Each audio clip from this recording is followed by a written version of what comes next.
What has happened to football, especially in the Premier League right now? We seem to be so focused on this Man City versus the Premier League, this big court drama. I mean, it's almost something out of the Big Short. You need 5 years of law school and degrees coming out your arse to understand what's going on. I tried to watch a segment on Talksport with Simon Jordan and this financial guru or whatever he was. Mate, I could not make heads of tails of it. And that's because the average fan, me and you, we're not here to care about that. We can't watch that shit.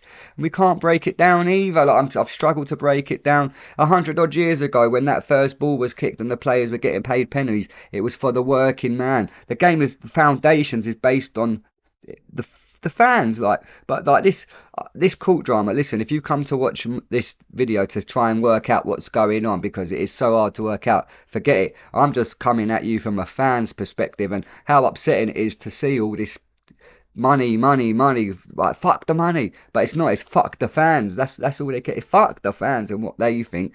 So I want to just try and break down, coming from a fan's perspective, of what I think of it all and how disastrous I think it's becoming. Like I said, football was based, the foundations are based on the fans. It was a working man's sport. I mean, you go to a football, I used to love going to watch. I've been an Arsenal fan for 37 years, since I was 3 years old. I used to love going to Highbury and watching a game of football because back then, well, yeah, back then, but even like 20 years ago, going to a football match was like going out with your mates down the boozer. It was a laugh. But I mean, you go there and go to a football game now, I'm telling you, you look to your left or you look to your right, and it's just, high society and like oligarchs and shit with their fucking money. So what football becomes is become now is a joke. It's not about the fans, it's just about the money. So stay tuned and find out my thoughts on this whole saga, but it's coming from a actual football fan. It's not coming from a financial analyst, because I'm not that. I'm thick at the best of times. Literally, I'm thick at the best of times, let alone with all this bollocks. So yeah, just stay tuned and have a little watch. And us fans have got to stick together on this one because they're kicking us to the curb, mate. They're kicking us right to the curb.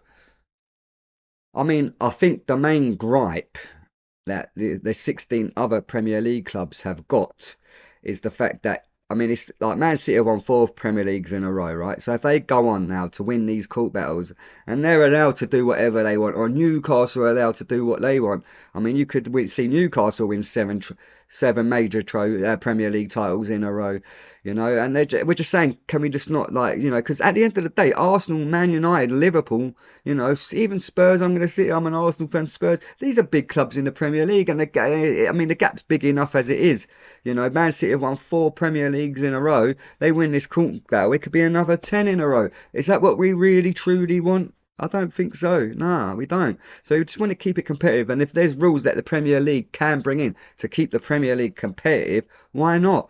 But the Premier League don't hold themselves in good stead. The way they bring out these rules, and then the rules the rules backfire on them, so they've got to bring out another set of rules. So maybe Premier League focus and like figure out what you're doing. Yeah, figure it out, because I think you're part of the problem as well. I think they're all part of the problem. So everyone wants their piece of the fucking pie, mate. So yeah.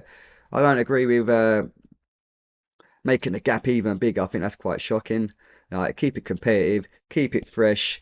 Let's have other different teams. I mean, football's like football. It's always the big clubs that will win the Premier League. All right, the odd exception, 5,000 to 1 Leicester, but that don't happen all the time.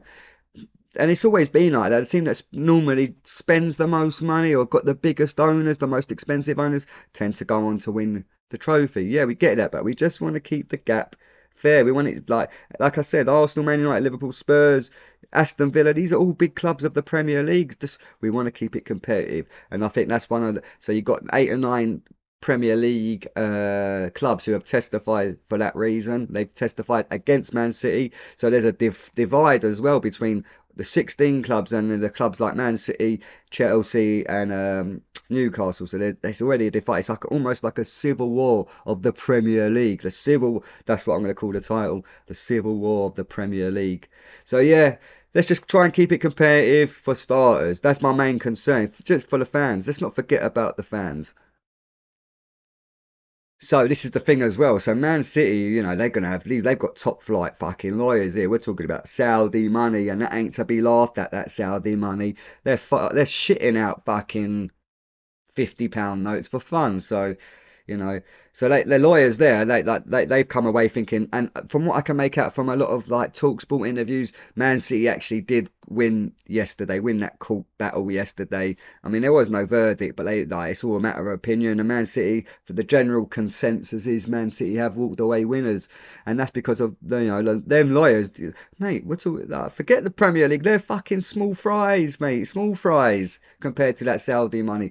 And the lawyers are kicked up a fuss now, and they've paved the way now to say, listen, we ain't stopping here, Mr. Premier League. We're coming for you. We've still got another 115 charges we want to plough through. We ain't stopping. You want to put charges on us? You want to hinder us from making money?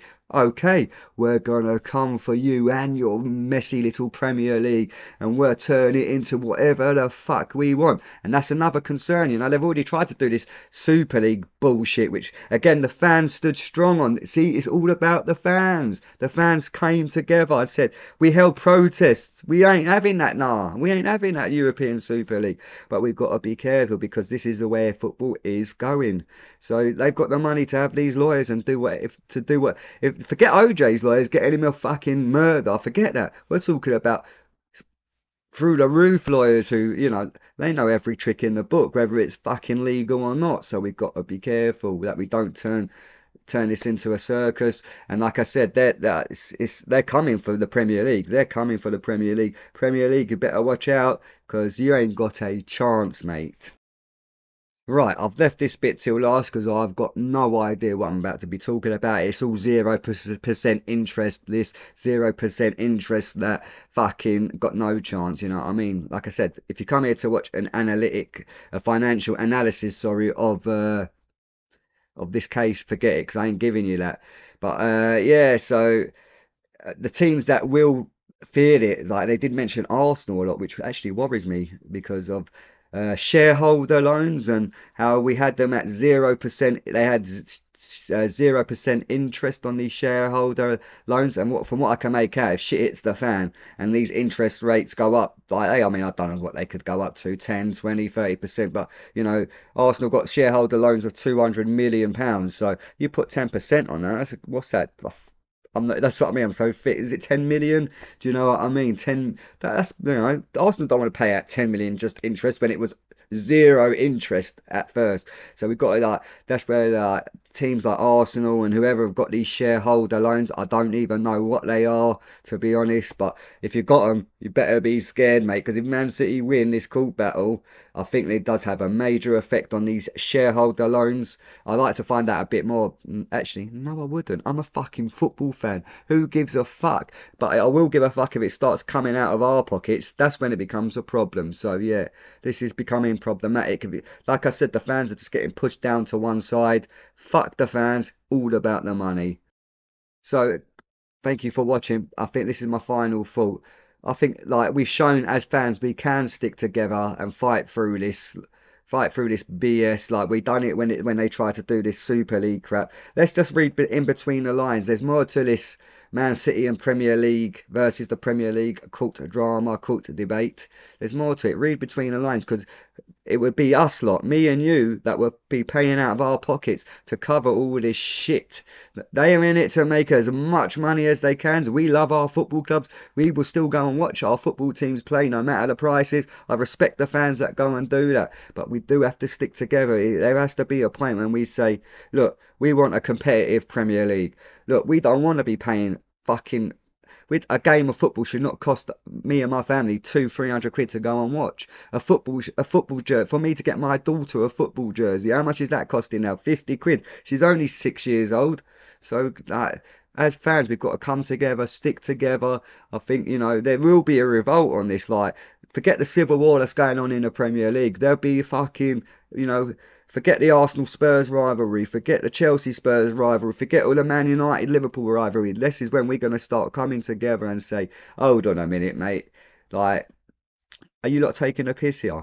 Because, like I said during this video, the fans ain't up here where they should be. Me and you, we're not up here. Nah, mate, we're all the way. So you're going to see my bald head. We're all the way down here. That's what fucking the money's doing to me, mate. I'm losing my hair. But that's what the money like. That's what my main gripe. My main gripe is I don't want us, the fans, to be pushed right to the bottom of the pecking order when in theory we should be at top. If there's no fans, there's no football. If you like this video, if you want more videos like this, get the fans sticking together, hit that like button if you enjoyed this video, come and subscribe to my channel, Sports Almanac. I'm on TikTok. I do a load of shorts as well, funny comedic shorts. Well, I think they're funny. But yeah, come and check me out on TikTok. But again, smash the like button, come and subscribe.